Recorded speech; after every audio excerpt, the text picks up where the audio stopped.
കഥകളതിസാഗരത്തിലേക്ക് സ്വാഗതം. നമസ്തേ. വരൂ, എല്ലാവരും വരൂ, കഥ കേൾക്കാം. ഇന്നത്തെ കഥ ശുക്രാചാര്യരെ അരച്ച് കലക്കി കുടിച്ച കജൻ. അതാണ് കഥ.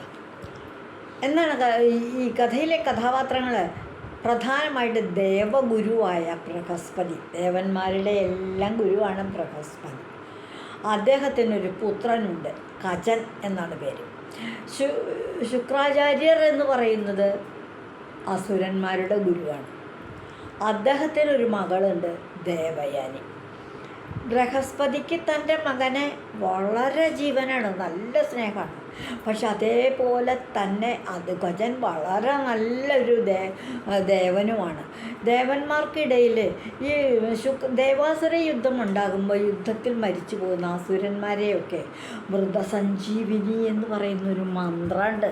ആ മന്ത്രം ജപിച്ചാൽ ഏത് മരിച്ചു കിടക്കണവരും എഴുന്നേറ്റ് വരും, ജീവൻ കിട്ടും. അപ്പം ശുക്രാചാര്യരുടെ ഈ മൃതസഞ്ജീവിനി മന്ത്രം കൊണ്ട് രക്ഷപ്പെടുത്താൻ കഴിയുന്നത് കൊണ്ട് അസുരന്മാരുടെ ഭാഗത്ത് പടയാളികൾക്ക് ഒരു കുറവുമില്ല, അസുരന്മാരൊന്നും മരിക്കില്ല. അതുകൊണ്ട് എന്താ, ദേവന്മാർക്ക് ഈ അസുരന്മാരെ ജയിക്കാനായിട്ട് പറ്റണമില്ല. അപ്പം അതിനൊരു വഴി കണ്ടുപിടിക്കാൻ എന്താ വഴി? ദേവന്മാരിൽ ആരെങ്കിലും പോയി മൃതസഞ്ജീവിനി പിടിക്കണം. ഇവിടെ വരുമ്പോൾ ഇവിടുത്തെ ദേവന്മാരെ രക്ഷിക്കാനായിട്ട് മൃതസഞ്ജീവിനി മന്ത്രം പഠിച്ചാൽ മതി. ആരാ അപ്പം അത് പോയി പഠിക്കണേ? നേരെ ദേവന്മാർ ചെന്ന ശുക്രാചാര്യർ പറഞ്ഞു കൊടുത്ത് പഠിപ്പിക്കുകയൊന്നുമില്ല. ആ കാര്യം ഉറപ്പാണ്. കാരണം ദേവന്മാരും അസുരന്മാരും തമ്മിൽ നല്ല ശത്രുതയല്ലേ. അപ്പം അതുകൊണ്ട് എന്ത് ചെയ്തു, വേഷം മാറി ശുക്രാചാര്യരുടെ അടുത്ത് പോയി പഠിക്കണം. അതിന് ഇത്തിരി പ്രാപ്തിയൊക്കെയുള്ള ആൾ വേണം. ഒന്നാമത്തത് വേഷം മാറി അഭിനയിക്കാൻ നല്ല അറിവ് വേണം. പിന്നെ ഈ മന്ത്രം ഗ്രഹിക്കണം. ഒരു ദിവസം ഓടിച്ചെന്ന് മൃതസഞ്ജീവിനി ഒന്ന് പറഞ്ഞു തരുമെന്ന് പറഞ്ഞാലൊന്നും ശുക്രാചാര്യർ പറഞ്ഞു തരില്ല, ഓരാചാര്യന്മാരും പറയില്ല. അന്നത്തെ വിദ്യാഭ്യാസ കാലം എന്നൊക്കെ പറയണത് ഗുരുകുലത്തിൽ താമസിച്ച് ഗുരുവിൻ്റെ ഒപ്പം ഗുരുവിൻ്റെ അടുത്ത് താമസിക്കുക, ഗുരുപത്നിയെയും ഗുരുവിനെയൊക്കെ വീട്ടുകാര്യങ്ങളിലൊക്കെ സഹായിക്കുക, ഗുരുവിന് ഹോമം ചെയ്യുന്നതിനുള്ള ചമതാദർഭ അങ്ങനെയൊക്കെയുള്ള സാധനങ്ങളൊക്കെ കൊണ്ടു കൊടുക്കുക, ഗുരുവിൻ്റെ പശുക്കളെയൊക്കെ മേയ്ക്കുക, പാല് നെയ്യ് മോരൊക്കെ ആവശ്യത്തിനുള്ളതൊക്കെ വീട്ടിലാവശ്യത്തിനുള്ളതൊക്കെ പശുക്കളെ വളർത്തി തന്നെ ഉണ്ടാക്കണമെന്ന്. അവരവർക്ക് ആവശ്യത്തിന് അവരവർ പശുക്കളെ ഉണ്ടാക്കാം, വളർത്തുക. അങ്ങനെയുള്ള ജോലികളൊക്കെ ചെയ്ത് അവിടെ താമസിച്ചിട്ട് വേണം ഗുരുകുല വിദ്യാഭ്യാസം എന്നാണ് അതിന് പറയുക. അങ്ങനെയായിരുന്നു പഠിച്ചത്. കജൻ അങ്ങനെ പഠിച്ച് അവിടെ താമസിച്ച് ഗുരുവിൻ്റെ പ്രത്യേക സ്നേഹം പിടിച്ച് പറ്റി എന്ത് തന്നെ ആയാലും അവിടെ സഹിച്ച് നിന്ന് കഴിഞ്ഞ് മൃതസഞ്ജീവിനി പഠിച്ചിട്ട് വേണം വരാൻ എന്നും പറഞ്ഞ് ദേവന്മാരുടെയൊക്കെ അനുഗ്രഹത്തോടെ തൻ്റെ പ്രിയ പിതാവായ ബൃഹസ്പതിയുടെ അനുഗ്രഹത്തോടെ ശുക്രാചാര്യരുടെ ആശ്രമത്തിലേക്ക് പോയി. ശുക്രാചാര്യർക്കുള്ള മകളുണ്ടല്ലോ, മകളാണ് ദേവയാനി. അതീവ സുന്ദരിയാണ്. അച്ഛൻ്റെ ശിഷ്യനായിട്ട് ഒരുപാട് പേരുണ്ട് ആശ്രമത്തിൽ വന്ന് താമസിച്ച് പഠിക്കുന്ന കുട്ടികളായിട്ട്. ശുക്രാചാര്യർക്ക് ഒരു എന്താ പറയണത്, തൻ്റെ മകൾ ദേവയാനിയോടുള്ള സ്നേഹം ഈ ലോകത്തൊരാളും. ദേവയാനി എന്താവശ്യപ്പെട്ടാലും അച്ഛൻ ചെയ്തു കൊടുക്കും. ദേവയാനിക്ക് എന്താ മോഹം, ദേവയാനിക്ക് എന്താ വേണ്ടത്, ദേവയാനിക്ക് സന്തോഷം വരാനുള്ള എന്ത് വേണമെങ്കിലും അച്ഛനായ ശുക്രാചാര്യർ ചെയ്യും. അങ്ങനെയാണ് ഒരു ജീവിതം അച്ഛൻ്റെയും മകളുടെയും കൂടി. അങ്ങനെയുള്ള ഒരു ആശ്രമത്തിലേക്ക് ഗുരുകുല വിദ്യാഭ്യാസത്തിന് കജൻ അവിടെ ചെന്നുകൂടി. കജൻ അവിടെ ചെന്നുകൂടി ഗുരുവിൻ്റെ എല്ലാ കാര്യങ്ങളിലൊക്കെ സഹകരിച്ചു. ഹോമം കൊണ്ടും തയ്യാറാക്കുന്നതിനൊക്കെ സഹകരിച്ചു. ദർഭ ചമത തുടങ്ങിയവയൊക്കെ ശേഖരിച്ചു കൊണ്ട് കൊടുത്തു. അദ്ദേഹത്തിന് ആറ്റിൽ നിന്ന് വെള്ളം താങ്ങി കൊടുത്തു. അങ്ങനെ എല്ലാ വിധത്തിലും ശുക്രാചാര്യരെ സഹായിച്ചു. മാത്രമല്ല ഗുരുപത്നിയെയും സഹായിച്ചു. സുഖമായിട്ട് അങ്ങനെ താമസിച്ചു. അപ്പം മറ്റു കുട്ടികളൊക്കെ ചെയ്യേണ്ടതിൽ കുറേയൊക്കെ കഴിയുമ്പോൾ അവർക്കൊക്കെ മടുത്ത് അവരൊക്കെ അനങ്ങാകളന്മാരായി പണിയൊക്കെ ചെയ്യാണ്ടിരിക്കും. പക്ഷെ കജൻ ഒരു മടിയില്ല, എന്ത് ജോലി വേണമെങ്കിൽ ചെയ്യാം, എപ്പോൾ വേണമെങ്കിൽ ചെയ്യാം. ഇടയ്ക്ക് അതുകൊണ്ട് അപ്പോൾ കജനെ ഇങ്ങനെ കണ്ടപ്പോൾ നല്ല സുന്ദരാണല്ലോ ഇയാൾ, പൂക്കളൊക്കെ പറിച്ച് ഗുരുവിന് പൂജയ്ക്ക് കൊണ്ടു കൊടുക്കും. അപ്പോൾ ദേവയാനിയും പൂക്കൾ പറിക്കാൻ പോകാറുണ്ട്. ചിലപ്പോൾ ദേവയാനിയെ സഹായിക്കാനും പോകും കജൻ. അങ്ങനെ കജനും ദേവയാനിയും തമ്മിൽ ആശ്രമത്തിൽ വെച്ച് പല പല സ്ഥലങ്ങളിൽ വെച്ച് അവർ തമ്മിൽ കണ്ടുമുട്ടി. കജൻ്റെ പെരുമാറ്റം, കജൻ്റെ സൗന്ദര്യം, കജൻ്റെ ആ വിനയം, തൻ്റെ അച്ഛനോടുള്ളൊരു ബഹുമാനം, തന്നോടുള്ളൊരു സ്നേഹവായ്പ എല്ലാം ദേവയാനിക്ക് ഇഷ്ടപ്പെട്ടു. ദേവയാനിയെ കണ്ടപ്പോൾ കജനും വളരെ സ്നേഹമായി പെരുമാറി. ശുക്രാചാര്യൻ്റെ അടുത്തേക്ക് എത്താനുള്ളൊരു പാലം ദേവയാനിക്ക് തോന്നുന്നത് പോലെയാണ് ശുക്രാചാര്യരെ നിയന്ത്രിക്കാൻ ദേവയാനിക്ക്. അങ്ങനെ ഇരിക്കുമ്പോൾ ഗുരുവിനും ഗുരുവിൻ്റെ മകൾക്കും കജനെയാണ് ഇത്തിരി സ്നേഹം കൂടുതൽ തങ്ങളോടൊക്കെ ഉള്ളതിനേക്കാൾ എന്ന് മറ്റ് ശിഷ്യർക്കൊക്കെ തോന്നി. അവരെന്തു ചെയ്തു എന്നറിയാമോ? ഈ കജനെ ഇവിടെ അധികം നാൾ വാഴില്ല, ഇപ്പം വന്നു കഴിഞ്ഞാൽ നമ്മുടെ സ്ഥാനമൊക്കെ പോകും എന്ന് കരുതിയിട്ട് ഒരു ദിവസം പശുക്കളെ മേയ്ക്കാനായിട്ട് അസുരന്മാർക്കാർക്കും അവിടെ ശിഷ്യന്മാർക്കൊന്നും അസുരന്മാർക്കും ഒന്നും കജനെ ഇഷ്ടമായില്ല. പശുക്കളെ മേയ്ക്കാനായിട്ട് കജൻ വനത്തിലേക്ക് പോയി. അപ്പോൾ എന്ത് ചെയ്തു? കജനെ അങ്ങോട്ട് കൊണ്ടു അരുറിയുണ്ട്. എന്നിട്ട് ചെന്നായ്ക്കൾക്ക് അങ്ങോട്ട് ശവം തിന്നാനിട്ട് കൊടുത്തു. ഒരു ചെന്നായി അല്ലാതെ പല ചെന്നായികളും കൂടി കജൻ്റെ ശരീരം മുഴുവൻ കടിച്ചു പറിച്ചങ്ങോട്ട് തിന്നു. വൈകുന്നേരം പശുക്കളെ മേയ്ക്കാൻ പോയവരൊക്കെ തിരിച്ചെത്തി. കജൻ വന്നിട്ടില്ല. ദേവയാനി കജനെ നോക്കിക്കൊണ്ടിരിക്കുകയാണ്. കജൻ വന്നിട്ടില്ലല്ലോ.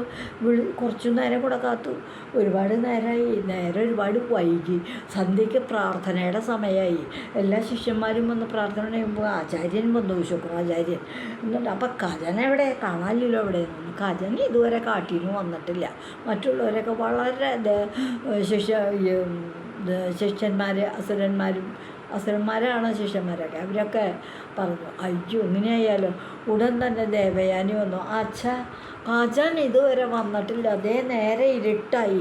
പശുക്കൾ മുഴുവൻ കാട്ടിൽ നിന്ന് ഇങ്ങോട്ട് വരികയും ചെയ്തു എന്ന് പറഞ്ഞു. അപ്പോൾ കുറച്ച് നേരം കൂടി കാത്തു വെക്കാമെന്ന് പറഞ്ഞു. കുറച്ച് നേരം കൂടി കാത്തു, കണ്ടില്ല. ആട്ടെ, അച്ഛൻ അന്വേഷിച്ച് പോകണം, അല്ലാണ്ട് പറ്റില്ല. എനിക്ക് കജനെ കാണാണ്ട് പറ്റില്ല. അച്ഛാ വരൂ, അച്ഛാ കാട്ടിലേക്ക് പോവാന്ന് പറഞ്ഞു. വിജയനെ പറഞ്ഞു, നീ ഇവിടെ നിന്നോ, ഞാൻ കജനെയും കൊണ്ട് വരാം, ഞാൻ കാട്ടിൽ പോയി അന്വേഷിക്കാം എന്ന് പറഞ്ഞ് ശുക്രാചാര്യർ ചെന്നു. കാടിൻ്റെ നടുവിൽ ചെന്നിട്ട് കജാ, ഞാൻ ആചാര്യനാണ് വിളിക്കണത്, കജാന്ന് 3 പ്രാവശ്യം വിളിച്ചു. 3ാമത്തെ വിളിയായപ്പോൾ എവിടുന്നാണെന്നറിയില്ല കുറേ ചെന്നായ്ക്കളും കൂടെ ഓടി വന്ന ചെന്നായ്ക്കളുടെ വയറൊക്കെ അങ്ങോട്ട് പൊട്ടിപ്പൊളിഞ്ഞ് എല്ലാ ചെന്നായ്ക്കളുടെ ഉള്ളിൽ നിന്നും മാംസകഷ്ണങ്ങൾ അങ്ങോട്ട് വന്നു. ഗുരുവിൻ്റെ ശുക്രാചാര്യൻ്റെ മുൻപിൽ അങ്ങോട്ട് മാംസകഷ്ണങ്ങൾ വന്നുകൂടി. മിനിറ്റ് വെച്ചതൊരു കാറ്റാ വന്നത് കറങ്ങി തിരിഞ്ഞു. 1 മിനിറ്റ് കഴിഞ്ഞപ്പോഴത്തേക്കും കജനായിട്ട് മുൻപിൽ ഉയർത്തെഴുന്നേറ്റു. അത് ശരി. അപ്പം മനസ്സിലായി, കജനെ ആരെ തല്ലിക്കൊന്ന് ചെന്നായ്ക്കൾക്ക് തിന്നാൻ കൊടുത്തു.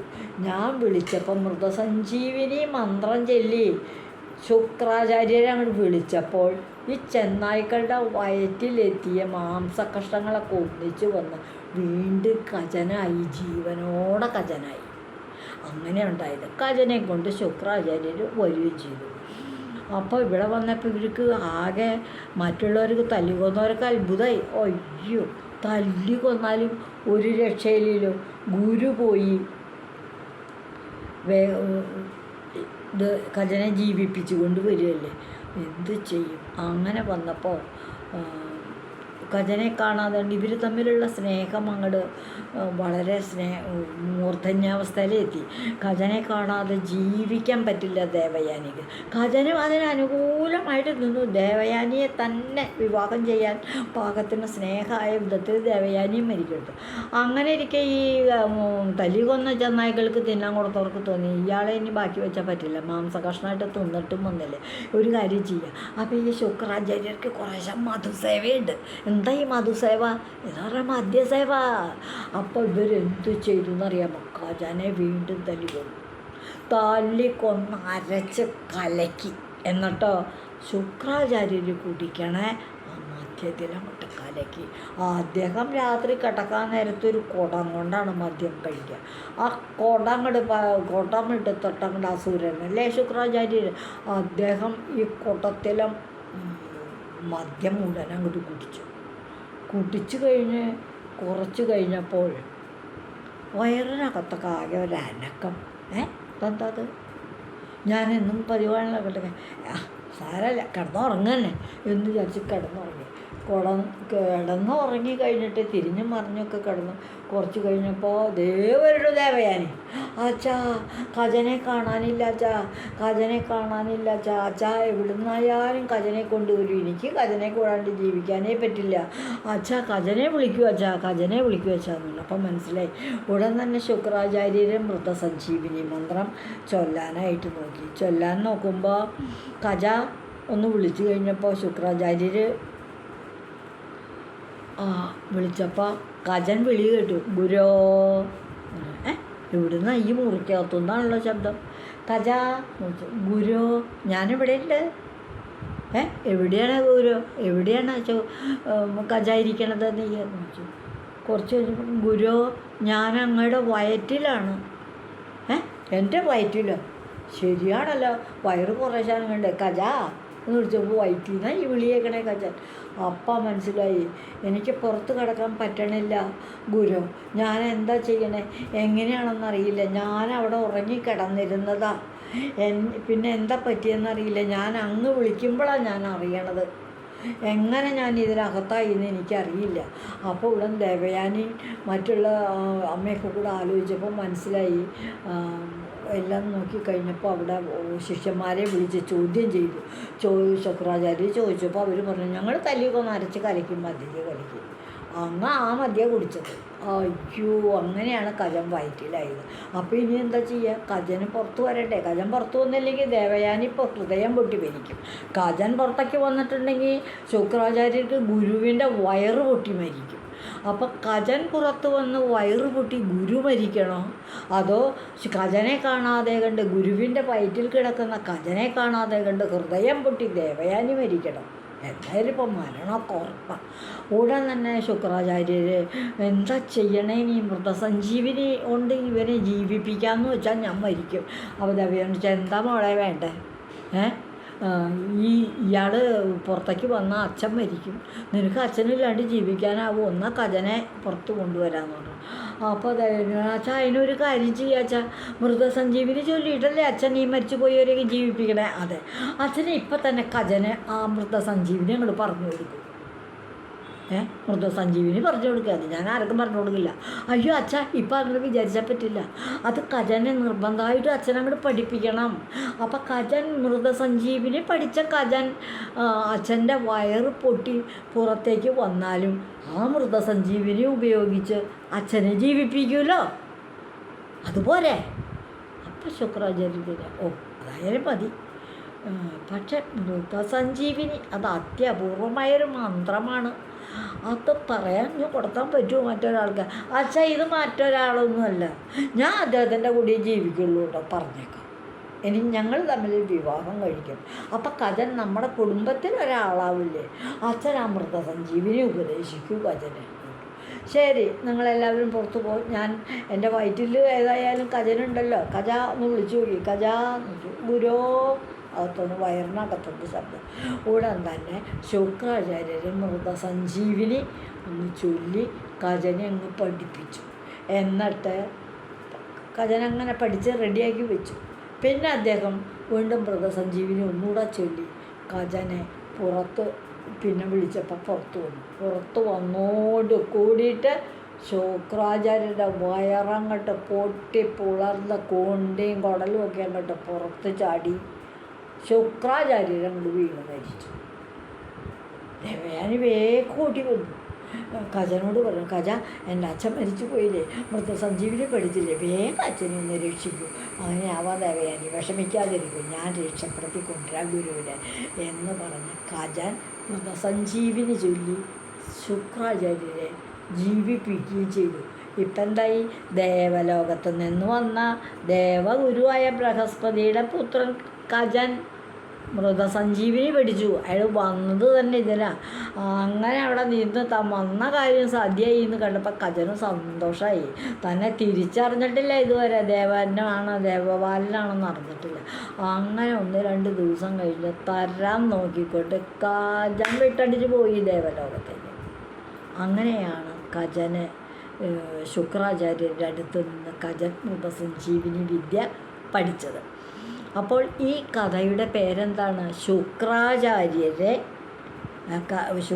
ശുക്രാചാര്യരാണ് കജനെ അരച്ച് കലക്കി കുടിച്ച ശുക്രാചാര്യർ. ഈ കഥയുടെ പേര്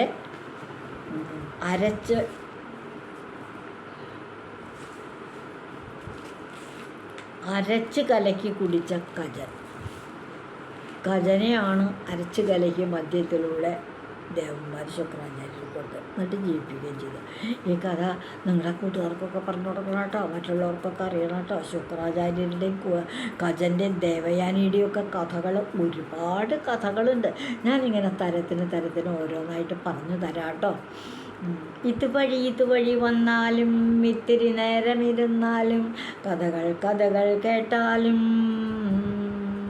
കളിയായി പറയും കഥയാണേ, കാര്യം പറയും കഥയാണേ. നന്ദി. അപ്പോൾ ചാനലൊന്നും സബ്സ്ക്രൈബ് ചെയ്യാൻ ഏർപ്പാടാക്കില്ലേ? നിങ്ങളൊക്കെ ചെയ്തുകൊണ്ട് എനിക്കറിയാം. നന്ദി.